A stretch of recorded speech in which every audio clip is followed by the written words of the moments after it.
Dili mo ubos sa dosi ka mga panimay ang naguba human mahitabo ang halapad nga pagkahulpa sa yuta sa Barangay Candanas, lungsod sa Garcia Hernandez sa Bohol. Ani ang report. Tungod ni ini, girekomendar sa provincial disaster nga i-declare kini nga danger zone. Nagsugod ang pagliyok sa yuta ni atong November 5 human sa pagkusukuso sa bagyong Tino. Ug mas ni grabe kini tungod sa bagyong Super Typhoon Uwan ang lalawigan sa nanglabay mga adlaw nga mo'y hinungdan nga mihumok ang yuta sa kilid sa bukid. Gibanabana sa PDRMO nga moabot sa 5 ka hektarya ang gilapdon sa paghulpa sa yuta nga nakaapekto sa 7 ka mga barangay sa Candanas, Katmon, Istaka, Pasong, Kagwang, Kambuyo ug Datag. Nabalaka karon ang mga molupyo tungod sa padayong paglihok sa yuta nga posibleng mohatod sa laing aksidente sa pagkahulpa. Kuryawan ka kay kanang nay mga kahoy bitaw mo kahit daghugno. Nya adto sa babaw grabe do sa mga ba.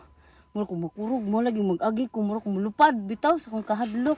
Nabantayan na sa mga ninimuyo ang mga liki sa ilang mga panimay sa wala pa mahitabo ang pagkahulpa. Pamong balay is guba na jud. Kanang di na jud siya kabalikan og puyo. Kay dako na kay siya kaan space ana na. Karon medyo na adlock mi sa mga panghitabo then naghuwat mi sa decision sa taas ug unsay kuan sa danan ni sa plano nila. Walay gikatahungan na angol o nakalas tungod sa paspas nga pagpabakwit sa mga pamilya sa wala pa mahitabo ang pagkahulpa sa yuta.